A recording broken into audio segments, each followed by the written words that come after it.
Electric party songs, it's a performing structure that we started to work maybe 6 years ago.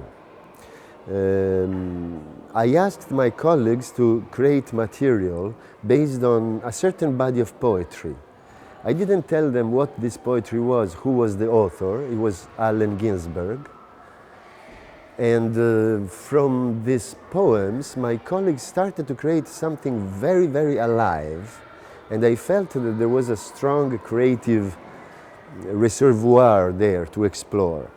So they started to create a lot of material, and I had no idea of how to edit this into a performance, like a theater performance. What I was seeing was a party. You know, sometimes you go to a party, and everybody, when you go to a party, everybody hopes that something special will happen. And normally then you arrive at 3, 4 o'clock in the night with the last survivors, and nothing happened. But sometimes some party acquires this special quality that is extra quotidian. It's like people are dancing, but at the same time you feel that you're flying. So there's another quality of interaction, perception, that is like the quality of holiday. Not in the sense of capitalistic holiday when we don't work and we go buy stuff, but in an older sense, in the sense that it's a time for us. So in the beginning, I started to ask people, ask friends all over in Europe to just throw a party for us. They would throw a party, they would invite their friends, and we would arrive and perform. Later, from this very big mass of material, we were able, in fact, to create 4 different pieces. And now we are working on 2 new ones. And one of these 4 different pieces is a theater performance, in the sense that the roots are the roots of a theater performance. You're sitting here, we're performing there. In electric party songs, we usually perform in nightclubs, in squats, in private homes, in bars, normally in very, very crowded spaces, and where nobody knows who Grotowski was, who we are. It's just like, it's like a guerrilla action. Normally we set up very little, and it is an event that is really different every time, in the sense that we adjust very much to the space where we are. We choose different materials for each evening, and the order of the materials is always different. So it's not a set piece, it's an open structure. Sometimes even we insert in this open structure, after a few days of work, a few people from the outside. According to different places, meaning if we are in Brazil, it's something, if we are in Germany, it's another. We were performing electric party songs in Berlin, and it's very different than if you perform it in New York or in Shanghai or in Brazil. The way the people take part, it changes, and it's very interesting. So just to say a last thing, for me this work on different kinds of events, a party, a theater performance, a concert, a night watch, a whole night watch. All this is a way to explore what are the functionings of different kinds of performative events, and mainly what are the laws that regulate the relationship between somebody who is observing and somebody who is doing. If you are in a party and you don't feel like to dance, you are at the wall and you watch the others dancing. But are you a spectator? Not really. But what they do, it's performative, because it's dance, there is music, so it's a performative element inside, let's say, daily life. There are societies or communities, even in the West, where still this is alive. Not so much in our Caucasian world, but for example in African American communities in America.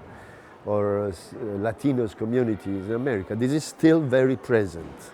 Since you are a child, you learn how to live in that kind of performative but not spectacular situation.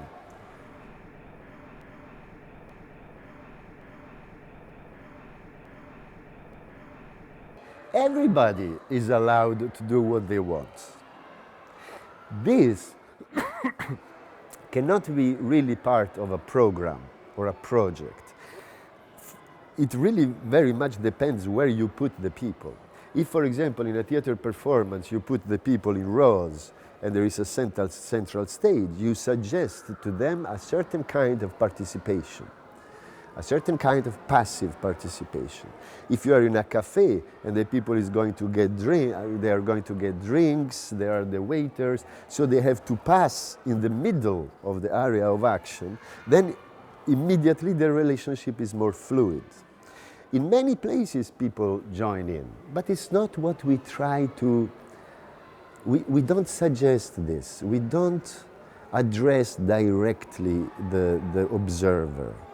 In fact, we are looking for ways in which we don't violate the natural position of the observer, which is the position of somebody who is watching. We know, because of experience, everybody knows, but also because of scientific research, that there are countless ways of seeing reality or seeing my reality in what I see. So there are countless ways also of taking part just as an observer. And this is a field that is interesting. What I look for is what is the performative event that starts from a certain kind of interpersonal and perceptional quality, and at the end arrives to another level of interaction, presence and perception. How can we change time? How time can become from this dull, sometimes heavy flow of disconnected events or gossip in the head, how time can become something for just 1 hour, 1 and a half, something shining, that somehow we remember something. We remember something from a time that was better. Not nostalgically, but actively.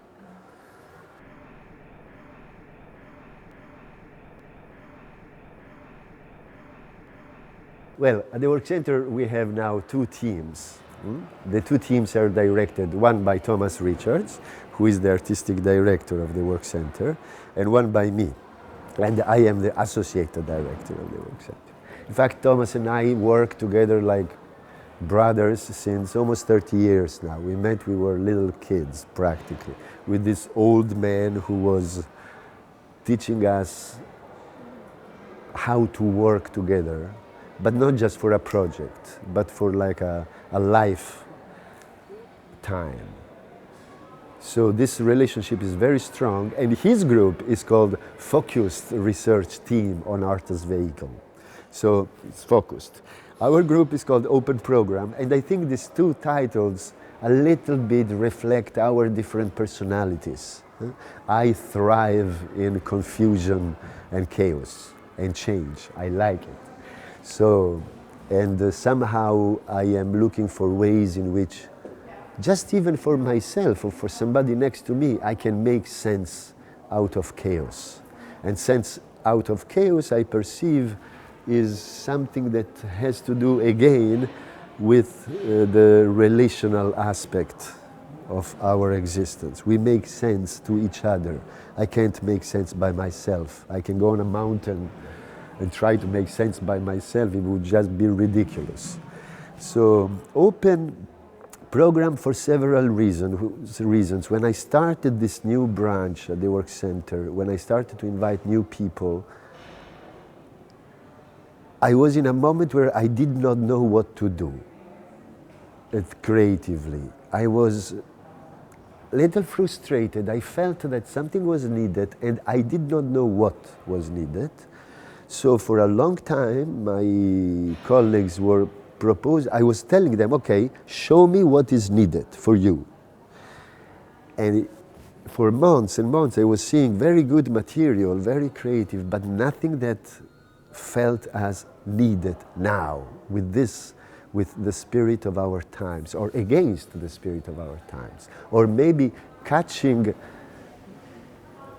a tendency, catching a very subtle and delicate counter current that exists also in our dark times.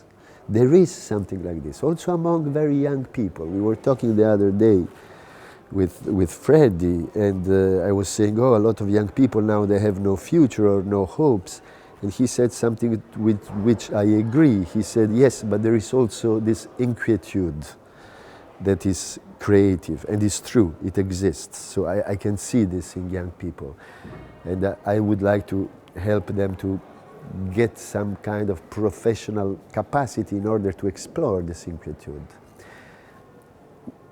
At the moment when my colleagues then started to create this material, which I felt had sense, had meaning, was needed, then open program was also open in the sense that we perform in many different spaces where we have no control about the situation, or very little control. In a theater, you have all control you want. You can, you know, it's even easy from the stage just to shut up the spectators. You want them to be silent, okay, you can do it. The rules are easy, you can catch them after you work as an actor. If you are in a place where everybody's drunk, it's different. But if you are in a place where everybody's drunk and you start to sing and there are 300 people in a small room, and in the beginning nobody even listen, but after 2 hours everything is silent and the people are smiling, and the heaviness of drunkenness has transformed in something that's more subtle, then it means it worked. It's also open in the sense that generally, if anybody asks me, can I come and visit? If we are home, because we travel all the time, if we are home, I say, yes, why not? Come and visit. I feel that, well, our history is that for many years we were protecting our work very much. So we would choose carefully where, for whom, when to perform.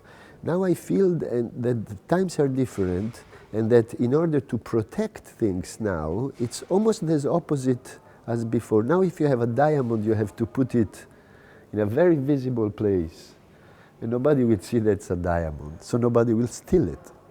But it's also nice to put a diamond somewhere and say, oh, if you want, you can steal it. And in fact, I was a little surprised by how many people understood the expression open program as a metaphor. But it's not a metaphor. Words mean what they mean. Open program means that it's a program that does not rest upon a manifesto with clear aims. The aims are discovered through the process of work inside the group and through the interaction of the group with public, spectators, people who come to work with us or to study with us, and also traditional and non-traditional communities in different parts of the world.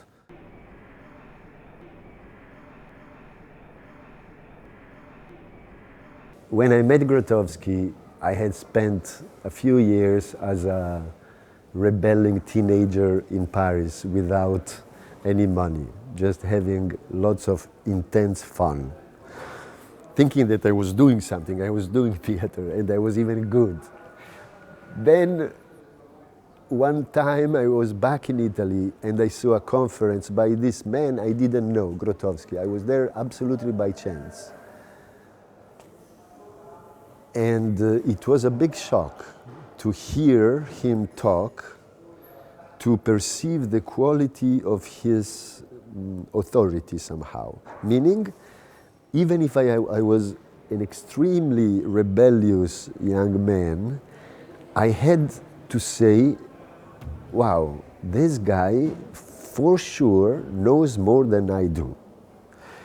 And so I said, okay, that's my chance. I need to work with this man. And from then on, I started to work with him the next year, but I was trying in every ways to have a contact, to be accepted. So I did the first audition that was held at the Workcenter. It was my birthday, and I was invited for 3 weeks. Then I was invited for 3 more weeks. Then nobody told me anything anymore, so I just stayed. And the relationship with Grotowski grew from almost the beginning in a way that was for me extremely nourishing. Where I come from is the countryside. When I started working with Grotowski, I was back in Italy and I was working as a shepherd. And I hated it because that's where I come from. And I knew I couldn't stay in the countryside. It couldn't work with me. Ginsberg is different. You know, when I started it was not a programmed choice. When I started to work with this new composition of people with the open program, I proposed to them 2 texts. All the cycle of the family by Salinger, and 2 texts by Beckett. Those are texts that I love, and that was the only reason I proposed it to them. And they were creating very beautiful things, but nothing that clicked, nothing that told me, yes, that's it, that's what you don't know. That's where you have just to follow what is alive without knowing where you're going. It didn't happen. But one day I was in New York and I was in an airport and I had nothing to read with me, so there was a bookshop and there was this complete poems of Ginsberg. I said, oh, I read this when I was a kid, and in Italian translation. So I started to read it in English and I saw, oh, here there is something very interesting. So I gave to two, three people 2-3 poems and said to them, okay, work on this poem. You can create an action, or you can create a song or a way of saying the poem, and there it started. Is it something related to the beat generation? Partly, but not really, because in fact, if you look at the artistic arc of Allen Ginsberg as a writer, you see that the beat period, it's really short. It's very short. He, at the beginning of his career as a poet, he really continued working on his tools as a writer, on meter, on the respect of syntax inside the meter. This is amazing. Once you start to put the poems in music and rhythm, you discover that all his poems have a very strict meter, even if it seems free-flowing poetic prose, and that the syntax is absolutely respected inside the meter. And that's why when you just read the poem, you don't understand anything. But when you hear it sung, you understand what it says. So Ginsberg and Grotowski never met. Grotowski did in the early 70s, I think, or in the 70s, when he was already very famous. He did a cross-country trip in the States, incognito, hitchhiking. And I think that for him in that period, also counterculture, America counterculture was important, somehow. It was going together with his interests in going beyond theater and arriving to a form of much less cultural encounter. So he was looking for ways in which people could meet, which is something that at that time was also part of the spirit of the time. Now it's the opposite. Now it's centrifuge tendency, everybody with nuclear little groups of friends or family of work, little groups, everybody in little houses. So our tendency is rather the opposite now. We are trying to go in another way, gently. And we find ways where this is fertile.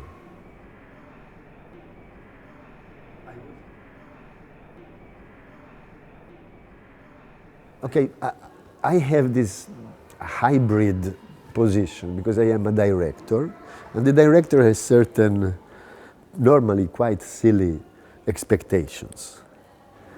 And then I work also as an actor. As an actor, what I learned is that every time I work, I should start from zero. I should start from ABC. And that's a very beautiful discovery, meaning as an actor, you can work your whole life just on ABC. And that's great. As a director, it's a little different. So as an actor, I have no expectations in terms of this. As a director, I start to think, how will the space be? Just at the last moment, because of scheduling problems, we will be able to set the lights, to do the sound, everything. So what I cannot expect, what I can do is just create circumstances that are the least, that they are the most relaxed, the most open, just not formal. And of course it's a little artificial, because if you want to go drink a beer, you don't come here, you go to another kind of cafe. But maybe we can find a way that we don't just present a theater performance, but a kind of slightly different form here.